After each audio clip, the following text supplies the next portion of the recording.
안녕하세요. 태국 치앙마이의 왕 부장입니다. 코로나가 아니면 이렇게 만나볼 수 없는 분들이 참 많은 것 같습니다. 코로나가 아니었으면 아마도 천국에서나 뵈었어야 될 분들을 오늘 이렇게 또 이 귀한 자리에 여러분들을 또 뵙게 되었습니다.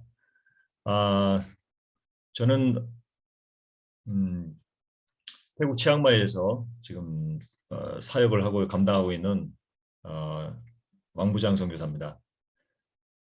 개인적으로 여러분들 귀한 우리 선배님 선교사님들 많이 계신데 후배 선교사로서 여러분들에게 또 이런 좀 많이 선배님들 앞에서 좀 많이 부담이 되네요.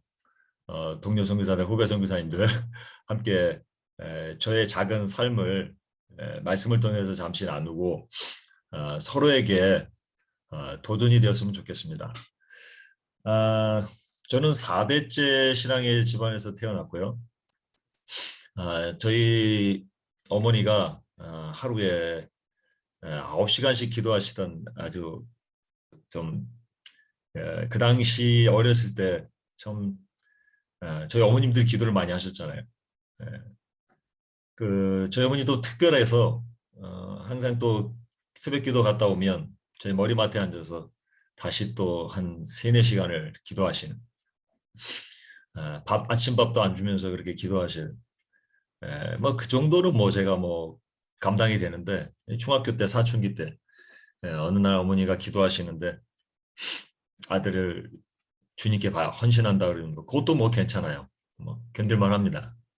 근데 어느 날 어머니가 너무 성령이 충만하신 것 같아요. 그날 에, 주님의 영광을 위해서 이 아들이 순교하게 해달라고 그러더라고요. 제가 뭐 공부는 못했지만 순교라는 말은 무슨 의미인지는 알거든요.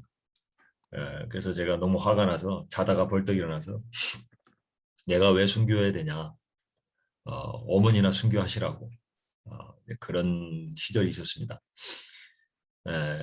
지금 뭐 선교사로서 지금 19년 차 사역을 감당하고 있지만 하루하루가 순교인 것 같아요. 지금 어머니의 기도가 응답이 된 것 같습니다. 쉽지 않지만 순교적인 삶으로 지금 살고 있지만 우리 한국의 우리 대부분의 선교사님들이 이렇게 어머님들의 그 기도로 사실은 선교지에 또 장남인 사람이 또 장남인 선교사들이 많은 것 같습니다. 어, 그런 어머니 그런 기도로 사실은 뭐 저희가 중국에서 저희가 5년 사역을 하다가 아, 불의치 않게 뜻하지 않게 제가 2008년에 경고를 받고 태국 치앙마이로 오게 됐어요. 저에게 예루살렘은 한국 인천입니다. 어, 한국 인천을 떠나서 예루살렘을 떠나서 유대로 갔습니다. 그 유대가 바로 중국 서안입니다. 그 유대를 떠나서 사마리아로 온 곳이 사마리아가 바로 태국 치앙마이입니다.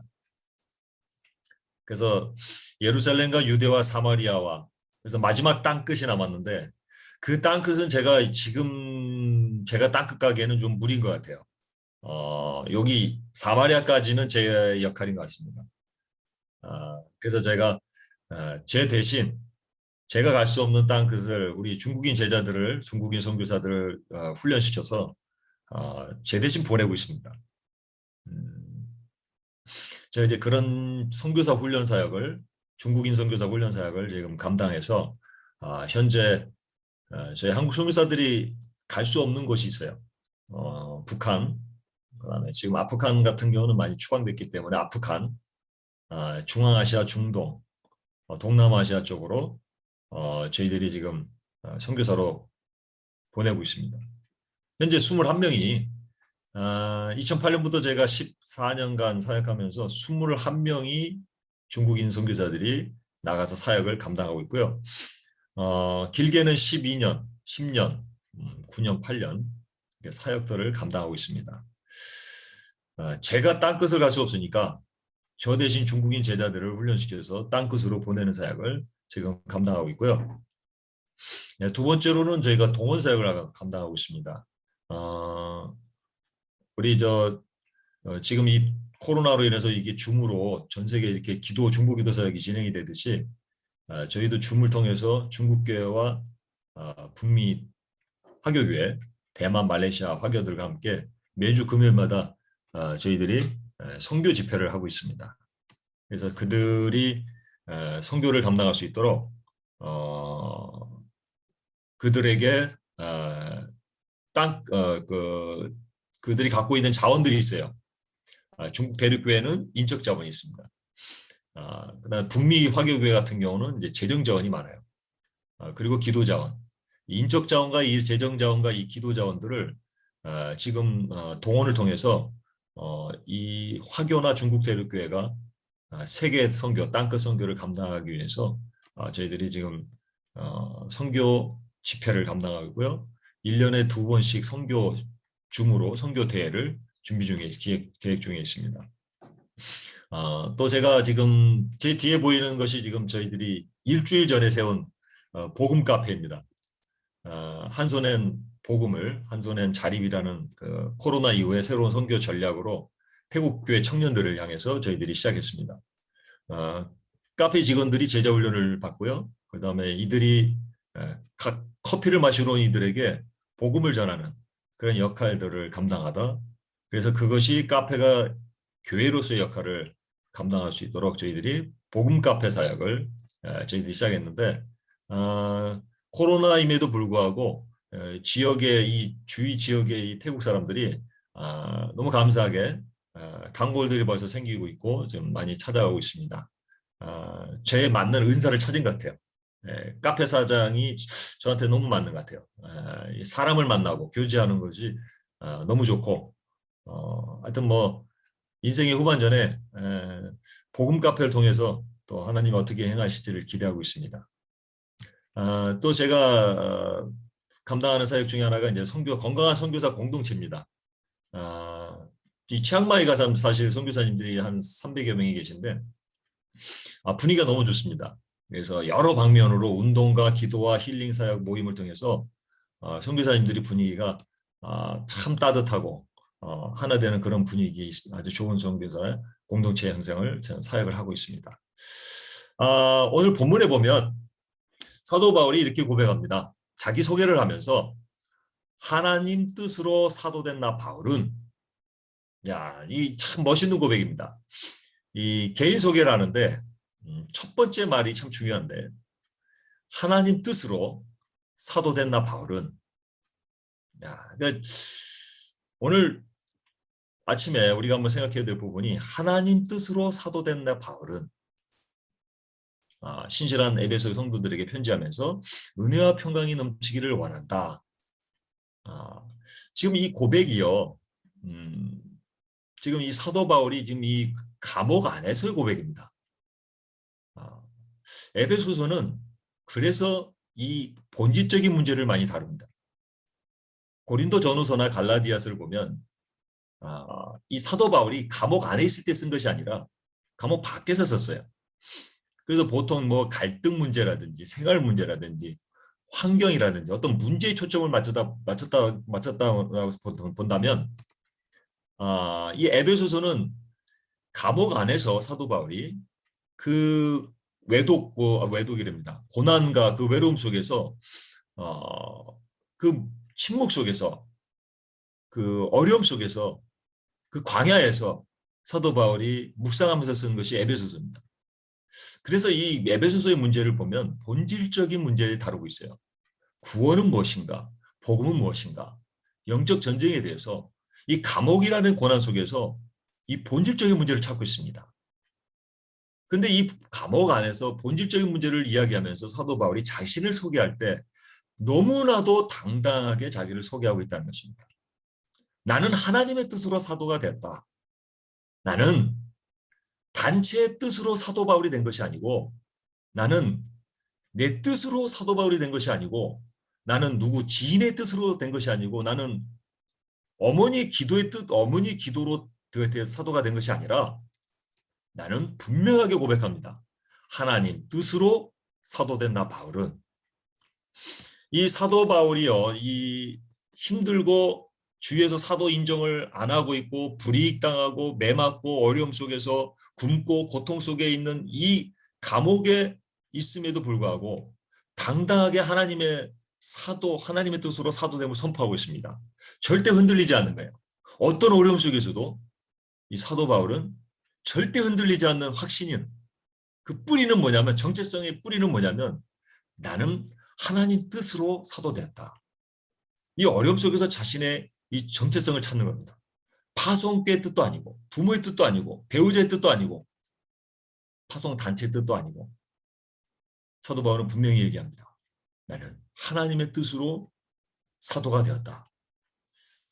저는 이 사도 바울의 이 고백을 보면서요, 나는 선교사, 하나님 뜻으로 선교사 된 나 왕부장은 내 삶을 적용해 봅니다. 저의 감옥은 무엇이 어떤 것이었을까? 제 인생을 돌아보면서 사도 바울을 묵상하면서 제 인생을 돌아봤어요. 사도 바울이 지금 감옥 안에서 본질적인 문제로 나는 누구의 뜻으로 사도가 되었다고 고백하는 걸 보면서 이 왕부장은 왕부장의 감옥은 무엇이었을까? 첫 번째 저는 이 감옥, 이 광야는 저에게 있어서는 아버지의 우울증이었습니다. 2002년도에 선교사로 간다고 고백했을 때 저 육신의 아버님은 장남이고 한국에서 목회할 줄 알고 계셨지만 중국으로 선교사를 간다니까 하늘의 아버지는 가라, 육신의 아버지는 가지 마라. 또 아버님은 또 가정적이라 어머니 무릎맡에 우시면서 아들 가면 이제 우리 어떡하냐, 어떻게 사냐, 아들아 가지 마라 울면서 한 달 동안 밤에 산을 다니시면서 우시더라고요. 결국 우울증에 걸리셨어요. 그때 저에게 그 광야는 제일 어려움은 그 고통은 그것이었습니다. 육신의 아버지는 가지 말라고, 영적인 아버지는 가라 하고. 그렇지만 그 상황 속에서 하늘의 아버지의 말씀에 순종했습니다. 그리고 갔는데 2003년에 중국 서안에 도착했더니 샤스가 터졌어요. 샤스. 그때요. 재정이 허락되는 선교사님들은 다 한국으로 철수했습니다. 재정이 허락되지 않은 선교사님들 한 10가정이 모여서 기도해야 하면서 그런 생각을 했어요. 죽을 수도 있는 상황인데 옆에서 죽어가는데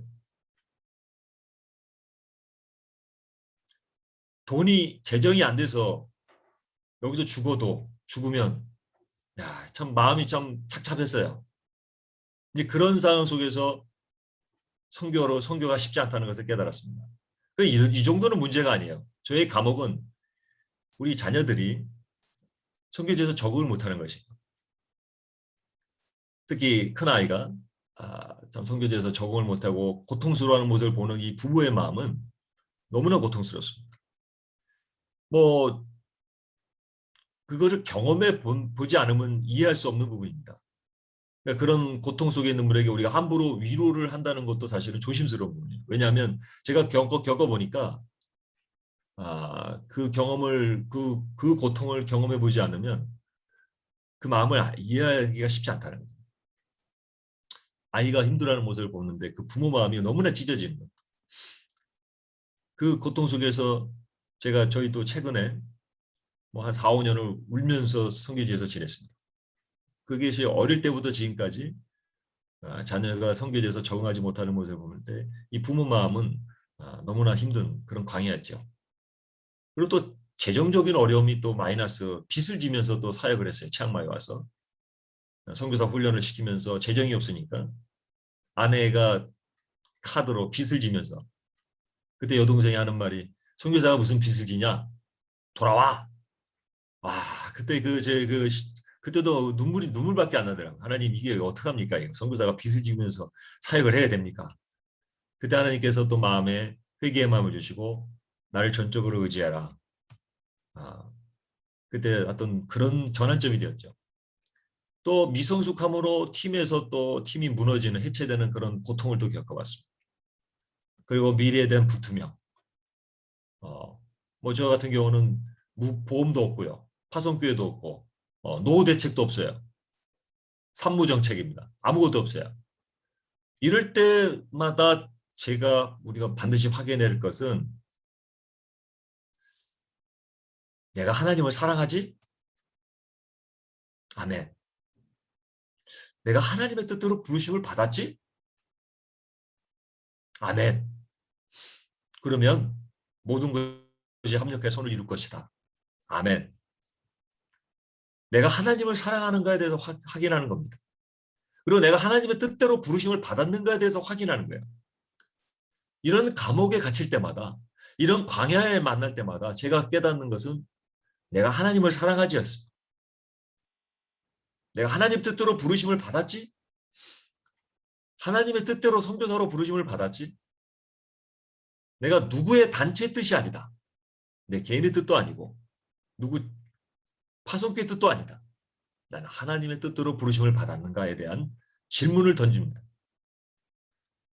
여러분, 사도 바울도 이런 마음이, 이런 고백입니다. 하나님의 뜻으로 사도가 되었기 때문에 신실한 성도들을 세웠고요.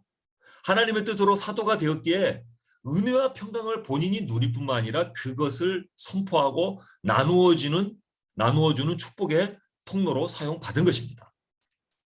여러분, 저는 이렇게 고백합니다. 오늘 이 아침에. 하나님 뜻으로 선교사 된 나 왕부장은 신실한 파송교회 편지하노니 은혜와 평강이 넘치기를 원하노라. 아멘. 여러분, 우리 한번 다 같이 한번 선포해 보았으면 좋겠습니다. 한번 여러분 속으로도 좋습니다. 지금 제가 고백한 것처럼 여러분이 신실한 성도들, 여러분의 교회를 이름을 대고 자신의 이름을 넣으면서 우리 한번 한 목소리로 한번 선포해 볼까요? 하나님 뜻으로 선교사 된 나 누구누구는 신실한 파송교회 편지하노니 은혜와 평강이 넘치기를 원하노라. 아멘. 그렇습니다. 여러분, 우리 한번 이렇게 선포해 보니까 우리 사도 바울의 심정이 느껴지지 않습니까? 하나님의 뜻으로 사도된 나 바울은 어느 누구의 뜻도 아니라는 것입니다. 인간의 뜻도 아니고 어느 단체의 뜻도 아니라는 것이죠. 내 자신의 뜻도 아닙니다. 우리가 어려움의 감옥에 갇힐 때마다 우리가 고백해야 될 문제는, 본질적인 문제는 그 상황이나 문제에 집착하기보다는 내 정체성에 대해서, 본질적인 문제에서 나는 누구의 뜻으로 이 땅에 부르심으로 선교사로 왔는가에 대한 이 확인이 습관적으로 나와야 되지 않나 싶습니다. 그렇지 않으면 우리가 이 코로나 이 시국에, 이 코로나라는 이 환경 속에 우리가 파묻혀 갈 수밖에 없습니다. 문제 환경에 뒤덮일 수밖에 없어요. 우리가 어떤 문제가 다녀와도, 재정적인 문제, 자녀의 문제, 관계의 문제, 이런 건강의 문제, 이별의 문제, 이런 고통의 감옥에 갇힐 때마다 우리가 확인해야 될 것은 사도 바울의 이 고백입니다. 하나님의 뜻으로 사도된 나 바울은, 주님은 우리에게 사명을 주셨습니다. 주님은 우리에게 하늘과 땅에 있는 모든 권세를 주셨습니다. 그리고 주님은 우리에게 영원토록 함께 계신다고 보장하셨습니다. 주권과 사명과 보장을 세트로 우리에게 주셨습니다. 사랑하는 우리 동역자 여러분, 선후배 선교사 여러분, 우리 주님은 사명만 주신 게 아니라 하늘과 땅에 있는 주님의 권세를 우리에게 주셨고, 그리고 영원히 내가 너와 함께 하겠다는 약속의 보장의 말씀까지 주셨습니다. 이 어려움이라는 이 감옥은 겸손과 순종을 만들어주는 하나님의 선물입니다. 이 모세 같은 경우도 사명을 받고 애굽에서 40년의 훈련을 받았지만 결국은 사람 하나 죽였어요. 이 애굽의 가치관은 1등이 되는 것이고 성공하는 것이고 너 죽고 나 사는 것이에요. 내가 무조건 이겨야 되는 것입니다. 경쟁사입니다. 내가 무조건 성공해야 되는 것입니다. 근데 그곳에서 40년 훈련을 받은 거는 결과물은 영혼을 한 명이라도 살리기커녕 결국은 사람을 하나는 죽이는 그런 결과밖에 초래할 수밖에 없습니다. 이 세상의 가치관으로는 우리가 하나님의 사명을 완수할 수 없습니다. 그래서 하나님은 모세를 다시 광야 40년을 통해서, 이 광야의 훈련을 통해서 모세에게 아주 강하게 훈련을 시킵니다. 그 광야에서는 내 뜻을 버리는 훈련입니다. 내 힘을 빼는 훈련입니다. 그 고난을 통해서 그 감옥을 통해서 그 광야에서 모세가 40년 동안 훈련을 받으면서 결국 하나님께서 마지막 테스트 때 모세에게 지팡이를 뱀으로 변화시키면서 모세에게 한마디 테스트하십니다. 졸업고사죠. 모세야, 네 손에 있는 것이 무엇이냐? 지팡이입니다. 땅에 던져라. 땅에 던져서 뱀이 변합니다. 그때 하나님 하신 명언이 있습니다. 모세야, 뱀의 꼬리를 잡아라. 그때 모세가 40년 동안 뱀을 한 번도 안 잡아봤겠습니까? 뱀을 숱하게 봤겠죠. 뱀은 머리 잡아야 되는 거예요. 꼬리 잡히면 반드시 물립니다. 모세의 상식으로는, 모세의 경험으로는, 모세의 지식으로는 반드시 뱀은 머리를 잡아야 됩니다. 그러나 모세가 그때 광야 40년 훈련을 통해서 모세가 얼마나 겸손한지, 얼마나 순종을 잘하는지 한마디도 이런 광고하지 않고 그대로 뱀의 꼬리를 잡습니다. 여러분, 모세는 애굽에서는 성공하고 1등하고 영웅이었어요. 결국 사람 하나 죽였습니다. 광야에서 이 감옥 같은 이 훈련을 통해서 모세에게 깨달은 것은, 변화된 것은 무엇이냐면 100% 순종이에요. 뱀꼬리 잡는 것은요, 여러분 100% 순종입니다. 지금 모세는 99.9%만 잡은 것이 아니에요.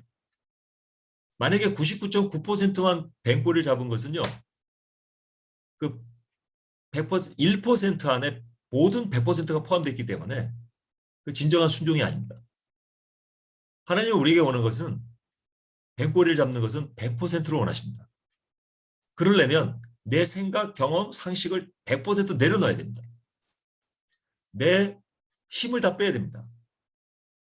제가 지금 여기서 치앙마이에서 수영 코치를 하는데, 제가 수영을 가르치면서 우리 학생들에게, 우리 사람들이 원하는 것은 힘 좀 빼세요. 물속에 들어가면 힘을 좀 빼십시오. 근데 본능적으로 힘을 뺄 수가 없어요. 사람은 두렵기 때문에. 물속에 들어가면 힘을 줍니다. 그러면 100% 가라앉아요. 살려면 힘을 빼야 됩니다. 힘을 빼면 떠요. 근데 우리가 지금 모세가 40년 광야 생활을 통해서 뱀꼬리 잡을 수 있는 것은 힘을 뺐기 때문입니다. 내 힘을 빼고 내 생각을 내려놓고 내 경험과 내 상식을 내려놓아야 됩니다. 이거 안 내려놓으면 우리는 광야에서 훈련을 받아야 됩니다. 오늘 여러분, 우리가 내가 잡아야 될 뱀꼬리는 무엇인지 우리가 한번 생각해 봤으면 좋겠습니다. 오늘 주님께서 여러분의 우리 모두에게 잡아야 될 뱀꼬리는 나는 무엇인가? 나는 그 뱀꼬리를 잡고 싶진 않은데, 나는 뱀머리를 잡고 싶은데, 내 경험상, 내 상식상, 내 생각으로는 내가 하고 싶은 내가 잡고 싶은 부분을 잡고 싶은데, 주님은 오늘 우리에게 뱀꼬리를 잡으라고 하신다. 여러분, 우리가 하나님이 말씀하신다면 100% 뱀꼬리를 우리가 잡아야 된다고 봅니다. 오늘 우리 각자에게 주신 뱀꼬리는 무엇인가? 내가 버려야 될 생각과 내 상식은 무엇인가? 내가 내려놔야 될 내 마음의 생각은, 욕심은 무엇인가를 오늘 이 아침에 다시 한번 생각해 봤으면 좋겠습니다. 눈에 보이는 파도를 두려워 말고 우리가 나를 부르시고 보내시고 끝까지 인도하실 주님을 바라보고 우리 모두가 주님이 잡으라는 뱀꼬리를 잡을 수 있으면 좋겠습니다. 두 번째로, 하나님의 뜻은 서로 사랑하라는 것입니다.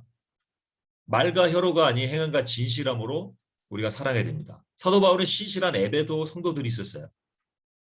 사도 바울은 주위에 귀한 동역자들이 늘 있었습니다. 나의 사랑하는 디모데, 나의 사랑하는 실라, 나의 사랑하는 에바브로디도. 사도 바울 주위에는 신실한 하나님의 사람들, 동역자들, 친구들이 있었습니다. 오늘 많은 선교사님들이, 목사님들이 은퇴 후에 외롭다고 합니다. 영적 제자나 영적인 친구나 동역자가 없기 때문에 그렇습니다. 우리가 보통 선교지에서 70대 30인 것 같아요. 어떤 분은 80대 20입니다. 어떤 분은 90대 10이에요. 현지인에게 70%, 나머지 30%는 동역자에게 관심을 갖습니다. 어떤 분은 현지인에게 90%에 집중합니다. 그리고 우리 동역자에게는 10%입니다.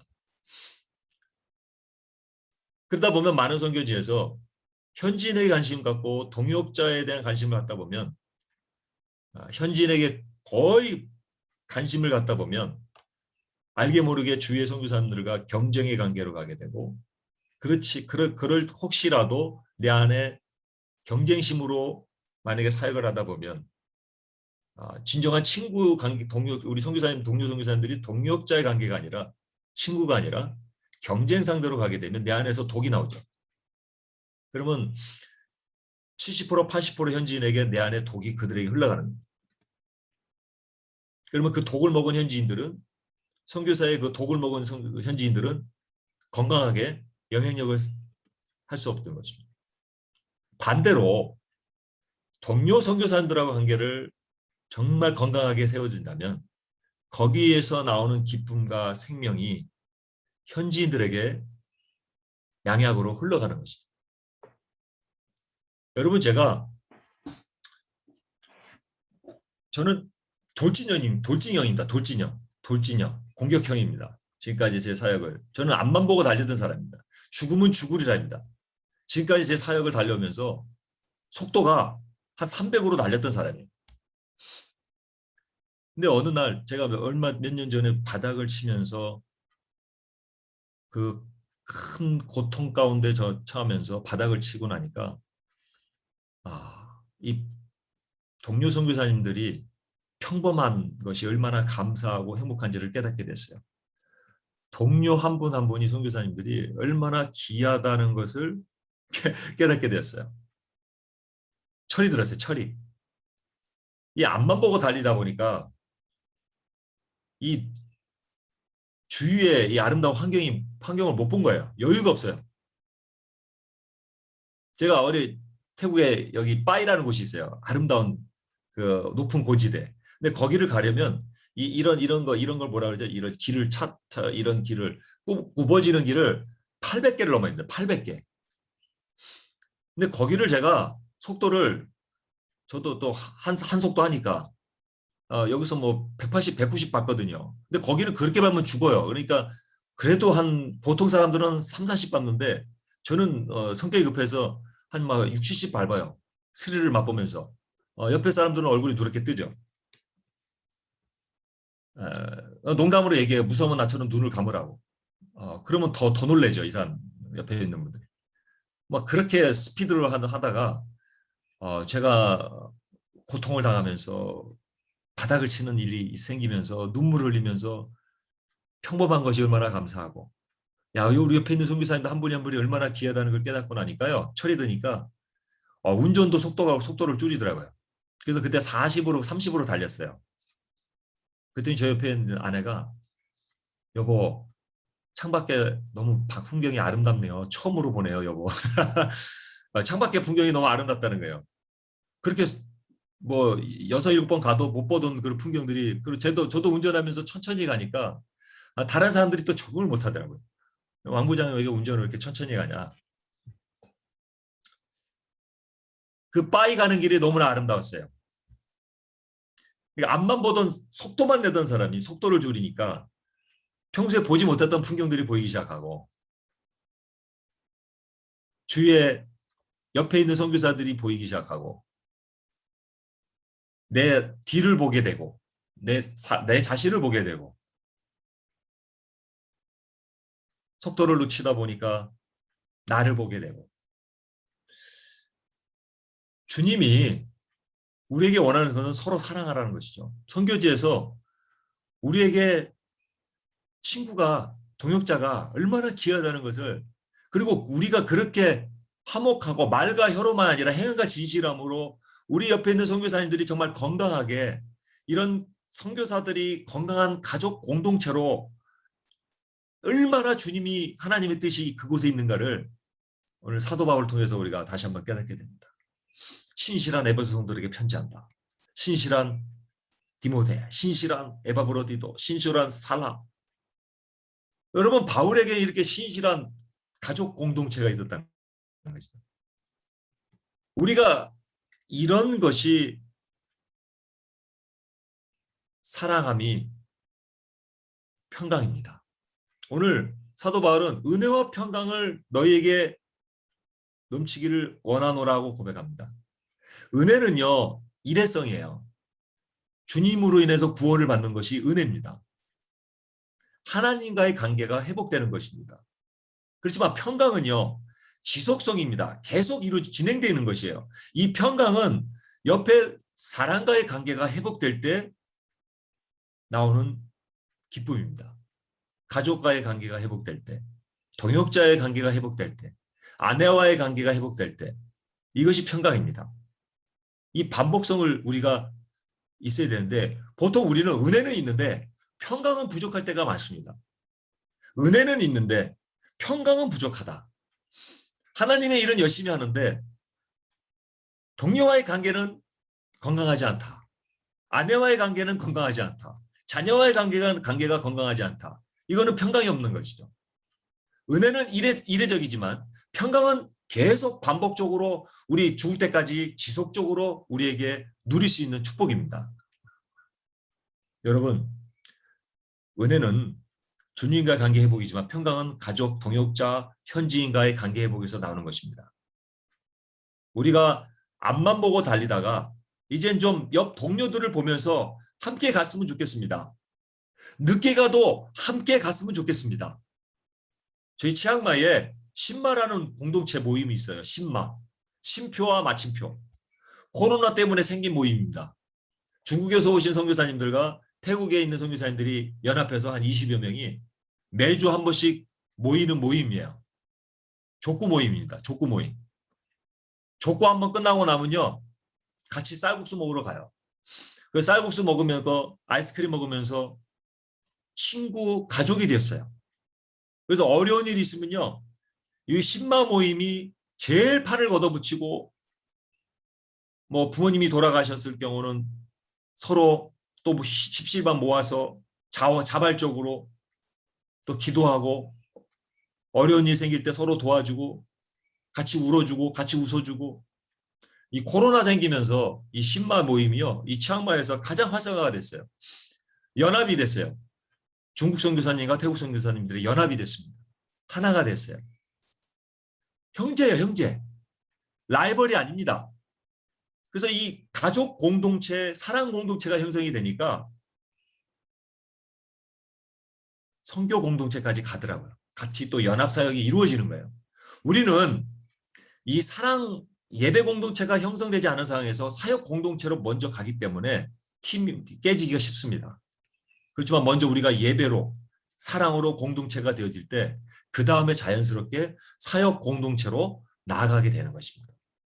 사역이 먼저가 아니라 우리 안에 이런 평강이, 이런 관계 회복이 우리 선교지에서 불물도 일어날 때 이 사역까지도 이어지는 모습을 저희들이 볼 수 있습니다. 이런 공동체 모임들이 이런 코로나 기간 동안 여러분 우리가 가운데 많이 좀 늘어났으면 좋겠습니다. 필리핀에, 아멘, 태국에, 캄보디아에, 말레이시아에 여러분이 있는 그 선교지마다 여러분 천천히 가도 함께 갔으면 좋겠습니다. 우리 형제들이 아이들이 서로 싸우기보다는 서로 하나 되어서 화목하면서 서로 함께 웃고 함께 울면서 그렇게 가는 것이 이 코로나 시국에 정말 좋은 선교 전략 중에 좋은 선교 전략이라고 저는 확신합니다. 오늘 두 가지를 잠시 말씀을 나눴습니다. 이 어려운 시국에 확인해야 될 것은 나는 누구의 뜻으로 선교사가 되었는가? 감옥에 있을지라도 고난 가운데 있을지라도 광야에 있을지라도 나는 하나님의 뜻으로 선교사 된 나 왕부장은 신실한 나의 친구들에게 편지하노니 은혜와 평강이 넘치기를 원하노라. 하나님과 관계, 우리 동료 선교사의 관계, 은혜와 평강이 날마다 우리 삶 가운데 넘치고요. 그리고 선교지마다 우리를 통해서 이것이 전염됐으면 좋겠습니다. 각 나라마다 사역도 중요하지만 우리 안에 이런 사랑의 이런 전염이 확산됐으면 좋겠습니다. 코로나처럼 전 세계에 나부터 지금부터 작은 것부터 시작하면 사도 바울의 이 고백이 우리 모두의 고백이 될 때 우리 주님이 얼마나 기뻐하실까. 여러분, 마지막으로 다시 한번 고백합니다.